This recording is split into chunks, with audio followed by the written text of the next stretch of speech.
So I have been writing this Fear and Hunger essay for approximately a week, but it's been in the back of my head for quite a few months. Ever since the creation of this channel, since the name of the channel is Iron Shakespeare and there is a reason for that.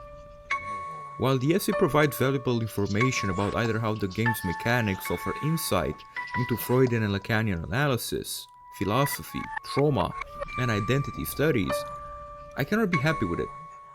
It's like something is missing. Whenever I watch other people's video essays, I am absolutely fascinated by them, and I do not know specifically why. This might sound a bit offensive, but I do not necessarily feel like most of the times when I'm watching a video essay, I'm watching it for that information or insight that the creator is providing. Rather, I am watching because I enjoy the creator's personality, his voice, their editing and choice of footage, and research for the provided video essay. I feel like I can do that too, and I felt like I did. It's just that I'm not satisfied with it anymore. I feel like I lost my creativity, my focus, my sense of self. I'm hungry for more ideas and I'm afraid to lose the existing ones. I, however, am going to push through and post this because I need to find myself. I have to talk about Fear and Hunger. I just have to. I'm obsessed with it, and even though my experience with this game feels so out of place, so fragmented, I have to talk about it. Ironically, it does share similar traits with traumatic events, does it not? My eyes are literally burning as I'm writing this, and I feel so incredibly tired. I need to push through. I need to claim this. Fear and Hunger is not just a game, it's a visceral journey into the darkest corners of the human psyche. This horror RPG immerses players in a bleak medieval world where grotesque monsters, sadistic gods, and omnipresent dread challenge not only the characters within the game, but also the players themselves. The game's narrative and mechanics are steeped in psychological themes, and there are a plethora of video essays on YouTube analyzing these themes. I will mainly discuss the theories of Sigmund Freud and Jacques Lacan, because at the heart of Fear and Hunger lies a profound exploration of trauma and its lasting impact. In the game, players embark on a harrowing journey that challenges their resilience and forces them to grapple with the darkest aspect of humanity. I will try to delve into these themes, exploring how Fear and Hunger masterfully intertwines narrative, gameplay, and psychological theory to create an experience that is as intellectually stimulating as it is terrifying. Let us start with Freud then. Freud's Moses and Monotheism explores the idea of historical trauma and collective guilt, suggesting that traumatic events and the guilt associated with it are transmitted through generations, affecting cultural and religious practices. He theorizes that the Jewish people's neurosis stemmed from the repressed collective guilt of murdering Moses, an event that shaped their laws and religious feelings. This repressed trauma, according to Freud, leads to an altered perception of history and reality, where traumatic events are denied or reshaped to align with present beliefs. Freud suggests that there came a time when the people regretted the murder of Moses and attempted to forget it. This reflects Freud's understanding of the human psyche, where painful or traumatic events are often repressed or denied as a coping mechanism. In my view, Freud proposed a revisionist interpretation of history, suggesting that the people attempted to bring the Exodus closer to the founding of their religion in the Oasis. By doing so, they could incorporate Moses into their narrative as a founding figure alongside the other founder, thus satisfying the claims of the Moses people while denying the painful fact of his violent removal. I think that everything that is presented now highlights Freud's belief in the unconscious mechanism of denial and distortion in the construction of historical narratives.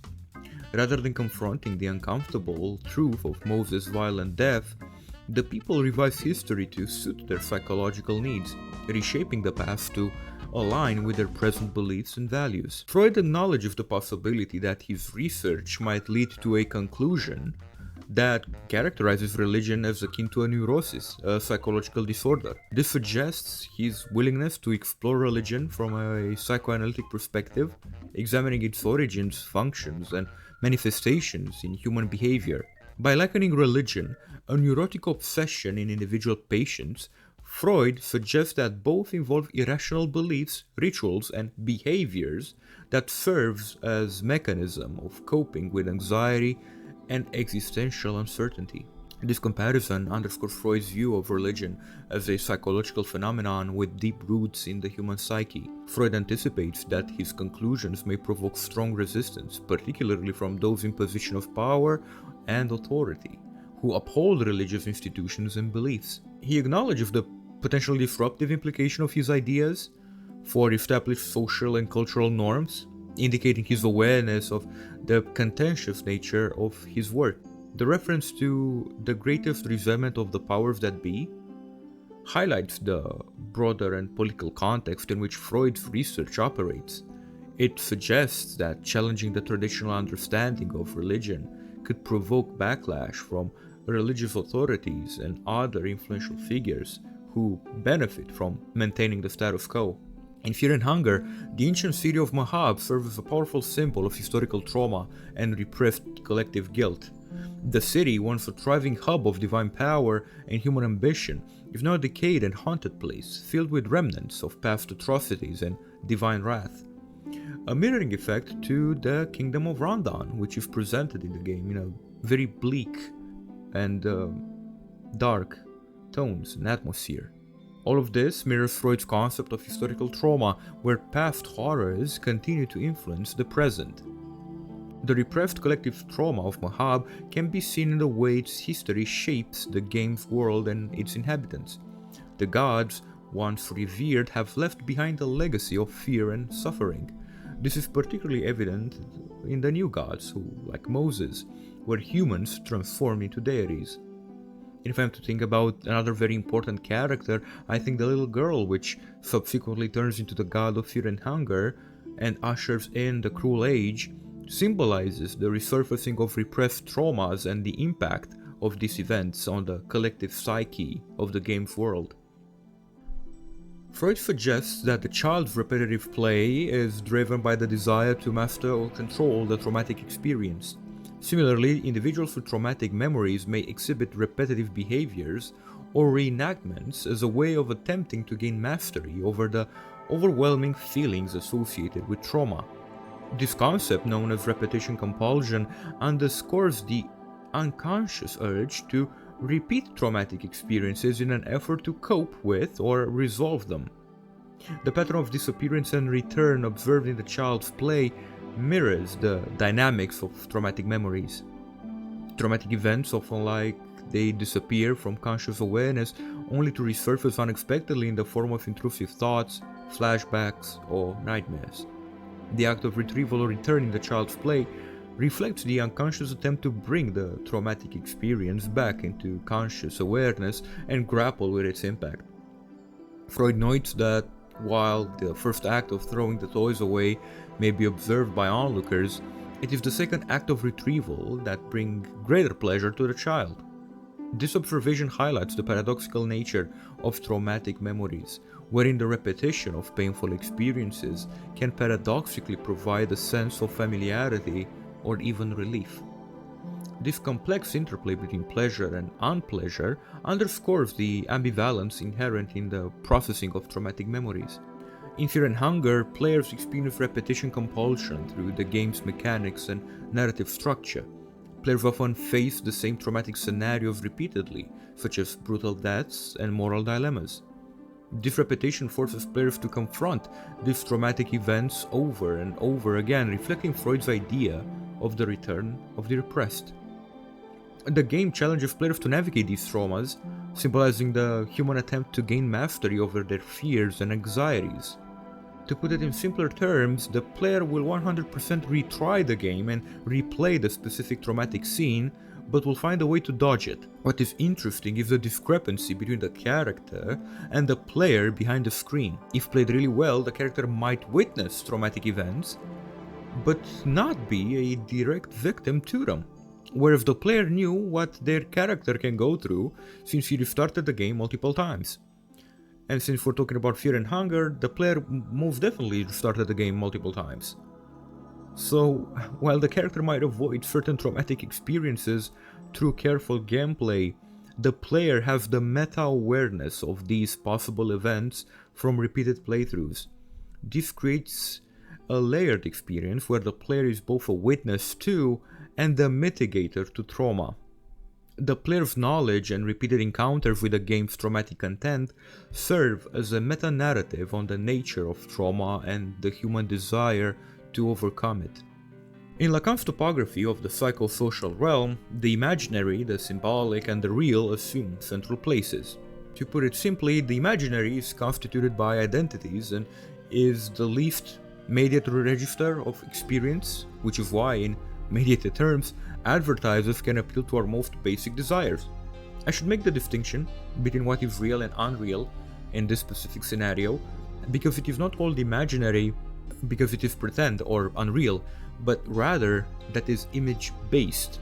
For example, dreams are made of images. Like pictures, they have coherent identities, even if they can change things with form and outline. Secondly, the symbolic register of language finds codes where identities are not only themselves, but they also differ to other meanings. Take the following scenario. You see a door with a girl image on it, but you're a boy, which means you will not enter the door. The injunction, the law to be yourself, speaks to a more subtle universal truth. Even language, using the word I as a speaking subject, forces you to play a subject in saying you are a subject. More or less, the subject in philosophical condition and the subject of a sentence are the same. The subject in psychoanalysis has also another side to it, a real side that is non-linguistic. So, it is real. The real is the absent space that the two other reals are meant to build up so that we do not have to encounter it. It is unmeditable, and we spend most of our lives pretending that it doesn't exist because encountering it means we temporarily blow up the whole rest of our carefully constructed organization, which makes it really hard to live until you piece it back together. The real is the source of anxiety or anxiety transference and every other neurotic adaptation. In the words of Nietzsche, when you stare into the abyss, then the abyss stares back at you. That realization that the abyss is staring back is the real. Lacan discussed the real differently throughout his career. It started something on the lines of noumenal, which comes from Kant as a sort of object outside of the relations of experience and perceptions. The concept gets more interesting in Lacan's seminars, where he develops the concept as this less than nothing but something nothing. The four fundamental concepts of psychoanalysis examines the real by its relation to the imaginary and the symbolic. Dimensions are perceived as screens that structure our psychic life in a manageable way. The imaginary and the symbolic shape how we imagine ourselves and other people, and how we codify our position and activity in the world. We can only encounter the real only somewhat, and only indirectly, when it ruptures or breaks reality. The real, says Lacan, must once again be apprehended in its experience of rupture between perception and consciousness. However, almost all the time, the way we narrate ourselves to ourselves is wandering around, so the best analogy for these ruptures of reality that we might experience are traumatic events. These are the events which cause the meaning of the world to temporarily fall apart. The real is senseless, precisely like events which cause post-traumatic stress, abuse, disasters, brutal violence, and perhaps in a more sublime dimension, drugs and psychedelic trips, where we sort of dissolve the boundaries between ourselves and the rest of the world. What brings these events together is that trying to explain them to others, explaining how we feel, makes no sense no matter how understanding the other person, the listener, might be. Also, they cause the rest of the world to make no sense for the person suffering from a traumatic neurosis, and may return as symptoms in behaviors that they cannot control over later on, when something that is symbolically you, let's say your job, your family, and so on, is reduced to nothing, that senselessness of your world collapsing there leaves you with the nonsense of being yourself. The real is not a traumatic event, the real is what is left after the traumatic event annihilated the structure of meaning in one's life. This analogy does leave something to be desired because the collapse of reality is somewhat removed from the subject and it doesn't belong to them properly. So what does it look like when this distance is completely collapsed and removed? Consider, as an example, sexual assault, which is probably the most profound trauma a person could experience. Now, the trauma of sexual assault is more than the event and more than the violence of the event. The reality that is ruptured is that the subject is an independent person with agency, rights, dignity, control over their body and their life, and the trauma of rape is that this reality of control and self-determination is utterly violated and destroyed. What Lacan points to in trauma is that these are sorts of events that collapse the subject's whole life narrative, which is mostly, according to him, a very thoroughly constructed fiction. But the subject needs that fiction. The second point about traumas that correlate to the real is that the subject carries them around with them for the rest of their lives, and that is highly important. The subject doesn't know what can trigger the memory of a trauma to recur, but there is always a chance that it might. Over time, most people, thankfully, can piece the world back together, and the trauma can be reincorporated into a narrative which brings it back to reality, which can make sense. Again, to some extent. Reality will always be a little less stable after a traumatic event. To be clear, it is not that these traumatic or sublime experiences are themselves the real, because the real itself is empty. Rather, these events cause the comfortable reality that the subject is living in to break down, so they are left with nothing but the chasm of the real, and when that is all they have left, the subject is probably left crying. Because at the end of the day, there is not much else to do. What it means to be a subject is that you have lost something of yourself, which is why you run around in life trying to fill it with relationship, career, fulfillment, or whatever else you're trying to get back. But paradoxically, it is something that you never had. To experience the real is to experience every fiction that you have built up as fiction, and their safety net is pulled away, and that is why the world falls apart until you can build it up again. Every subject knows the real, and not consciously, but somewhere deep down, because the real is the object of a latent fear that everything might fall apart. That is everything that the subject has been building up throughout his life, starting with the mirror stage. This is the crossroads between Lacan's theory and mainstream psychology. The latter is about getting yourself back to your normal self, where you can function relatively well. Any number of hacks, psychologists, gurus will offer you advice on how to become your true self, as if you could get back to it somehow. Happiness, their definition, is being true to yourself, and they are telling you that you really are in there somewhere, and all you have to do is follow. For example, a 12-rule plan. But happiness was never important. According to Lacan, you do not want to find your true self, because there might not be anything there at the bottom. A functional life is spent not being yourself, in the least neurotic way possible. The actual problem is not being able to understand yourself or understand each other. The problem is a truth that is far more terrifying, that there is not anything there to be understood, even if anyone cared enough to try. The Lacanian view of things is that our true self or true identity is an elaborate lie. The symbolic allows us to fabricate a persona, sure, but that doesn't mean it's you. It is a way of presenting yourself to the other in order to live in a society. But this is exactly what leads to this feeling of alienation we all have, this idea that we're hiding some inner self which we desperately try to uncover and discover, but all that is hidden at the bottom is the empty space of meaninglessness. Lacan's real, as The unassimilated and unsymbolizable trauma comes into play in Fear and Hunger. Each traumatic event in the game is a potential rupture of the player's constructed reality within the game's world. However, the player's ability to replay and potentially alter these events can be seen as an attempt to symbolically integrate the real. By finding ways to avoid or mitigate trauma in subsequent playthroughs, we are engaging in a process similar to how individuals might attempt to reconstruct their reality after encountering the real. This dynamic creates a reflective process for the player. Each traumatic event, whether witnessed or directly experienced by the character, forces the player to reconsider their strategies and choices. The player's repeated attempts to control and navigate the traumatic landscape of the game can be seen as a metaphor for the psychoanalytic process of working through trauma. This is where Lacan's idea of the real, disrupting the imaginary and the symbolic realms, is most evident. The player's need to replay and alter outcomes, which is even more obvious by the absurd number of endings this game has, reflects a deeper engagement with the traumatic intent or content.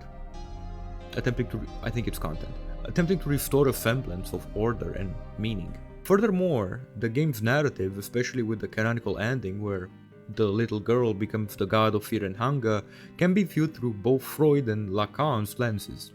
This transformation marks the onset of a new, darker age, mirroring the historical and cultural traumas discussed by Freud in Moses and Monotheism. The player's repeated encounters and ultimate confrontation with this transformation symbolize an engagement with cultural trauma and the attempt to integrate it into a larger narrative. In Lacanian psychoanalysis, the objet petit is a complex concept that represents the unattainable object of desire, something that perpetually eludes our grasp. It is not an actual object, but rather a placeholder for what we perceive as the source of our desire, something that drives us but can never be fully obtained or satisfied. Lagarde, as the primary focus for all playable characters in Fear and Hunger, embodies the objet petit. Each character's quest to rescue or find Lagarde is driven by a deep, personal motivations, such as prophecy, revenge, love, and financial gain, which reflect their innermost desires. Let's talk about this in detail. So Enki's quest is driven by a prophecy, symbolizing his desire for deeper knowledge, enlightenment, and fulfillment of destiny.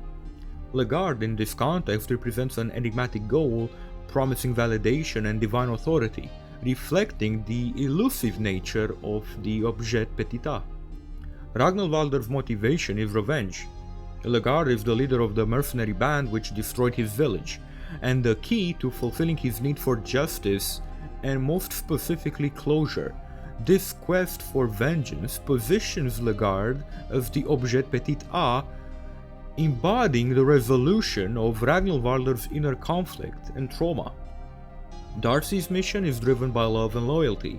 As Lagarde's knight, Darcy is motivated by a deep sense of duty and affection. Lagarde symbolizes the ultimate object of Darcy's chivalric and romantic desire, making him the objet petit in her journey.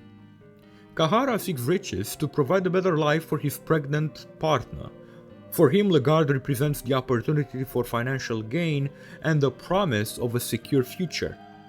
This pursuit highlights the broader implications of the objet petit as a symbol of Kahara's ambition and responsibilities. Now let's talk about religion in the game.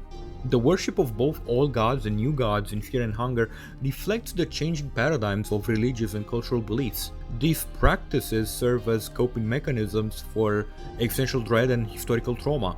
Let me give you two very specific examples, but for everything to make sense I'll need to brief you a little about the death drive and the life drive.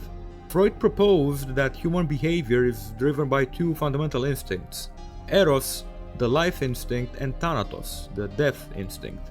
Eros represents the instinctual drive towards self-preservation, reproduction, and the pursuit of pleasure, while Thanatos represents the opposite, destructiveness, aggression, and the tendency toward death and non-existence. Freud initially introduced the concept of the death instinct in Beyond the Pleasure Principle to account for seemingly paradoxical behaviors such as aggression, self-destructiveness, and the repetition of traumatic experiences. He theorized that alongside the life-preserving instinct of Eros, there exists a counterforce, an innate drive toward self-destruction and the dissolution of life. The death instinct manifests in various ways, including aggressive impulses, destructive behaviors, masochism, and the repetition compulsion, which we talked about previously, the unconscious repetition of traumatic experiences. Freud also saw the death instinct at work in phenomena such as war, crime, and neurotic symptoms. Some of Eros's main manifestations are such apparently far from erotic processes as identification with the mother and with various influential and authoritative figures, the propensity to show allegiance to smaller or larger groups, and even the mere food ingestion. Eros shows the determination of the body to push through, to channel its vital energy toward larger environments. Thanatos is Eros's opponent, an instinct standing for disharmony, dissolution, self-destruction, determination of vital activities. Sylvian is one of the old gods in Fear and Hunger and is deeply connected to themes of fertility, life, and regeneration. She is considered the mother goddess and is credited with the creation of mankind. Sylvian's domain extends over birth, sexual drive, and the life force itself, embodying Freud's concept of Eros, the life drive. Her influence in the game is seen in various rituals and healing practices associated with her, which emphasize the power of fertility and the sustaining forces of life. Having sex with Sylvian cultists to restore health represents the life-affirming aspects of Eros. This mechanic in the game underscores the importance of fertility, sexuality, and regeneration in the struggle for survival. Gro-goroth represents the opposite spectrum of existence, embodying destruction, chaos, and death, aligning with Freud's concept of Thanatos, the death drive. Gro-goroth is an old god originating from the green hue and is known for his immense destructive power. His presence in the game signifies the ever-present threat of annihilation and the darker, more violent aspects of the human psyche. In a very twisted inversion that the game is making, the concept of Eros and Thanatos are somewhat anti-concepts in a way. And I'll give you an example. If you consider marrying another character or another party member, you will become marriage, which basically transforms you into this androgynous form, a being that is made up of two other formal human beings, right? Or could be like ghouls, doesn't matter what it is, right? But if you keep on repeating the same ritualistic process, you end up as an abomination and you end up dead. Another striking mechanics in Fear and Hunger is the option for players to self-inflict harm, such as cutting off a limb to avoid dying from poison, let's say. This mechanic is a clear embodiment of Thanatos, reflecting the human capacity for self-destruction as a means for survival. The decision to amputate a limb to avoid death highlights the paradox of the death drive, using self-destructive actions to prolong life. This mirrors the complex interplay between Eros and Thanatos, where survival instincts drive individuals to extreme measures, including self-harm, to preserve life. The act of self-mutilation can also be seen as an attempt to exert control over one's fate in a world filled with uncontrollable horrors. The willingness to sacrifice parts of oneself to avoid greater doom reflects the internal struggle between desire or the desire to live and the pull towards self-destruction. I feel like everything I touch turns to gold and then to coal. In that sense, this video has no conclusion. It is only fitting. Thank you for watching. I do hope that you enjoyed it.